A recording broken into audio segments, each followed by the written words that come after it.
Old Cat was from the first squad I formed in my previous life, a quiet comrade, but extremely reliable. That was his nickname. In the second year of the apocalypse, he died covering our retreat, in a mutated rat tide. That incident, aside from a few core members of our squad, no one knows the details. The West City Veterans Mutual Aid Association was also, in my previous life, one of the earliest places I obtained supplies and intel, a secret base. How does he know? I snapped my gaze to Long Jean's face, trying to find a familiar trace. No.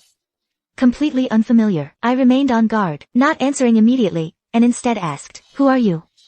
How do you know Old Cat?" Hearing my counter-question, Long Jean waved his hand, signaling the tall, thin man and the red-haired woman to step back. "So it really is you, Nightingale?" Nightingale, that was my codename in my previous life. I was completely stunned. The red-haired woman and the tall, thin man also wore expressions of astonishment, looking at Long Jean, then at me. Long Jean told me that Old Cat had once saved him, and entrusted him with a final request before dying. If he ever encountered someone with the codename Nightingale, he must help them. Old Cat, My voice was hoarse. "He's dead." Long Jean's tone was low. "That's exactly the version I know." All my doubts vanished. I looked at Lu Chen. Long Jean stated bluntly. "We grabbed him to interrogate him about my whereabouts and the supplies in the building." Then he changed the subject. He pointed out he'd taken Gu Wan for supplies, and had dealt with Lu Chen's family, asking for my stance. Whether Gu Wan lives or dies is none of my business. Lu Chen's family is trash. Getting rid of them is convenient. I answered without the slightest hesitation. Long Jean smiled and signaled Scorpion to deal with Lu Chen. I turned around, paying no further attention to the brief, muffled sound behind me.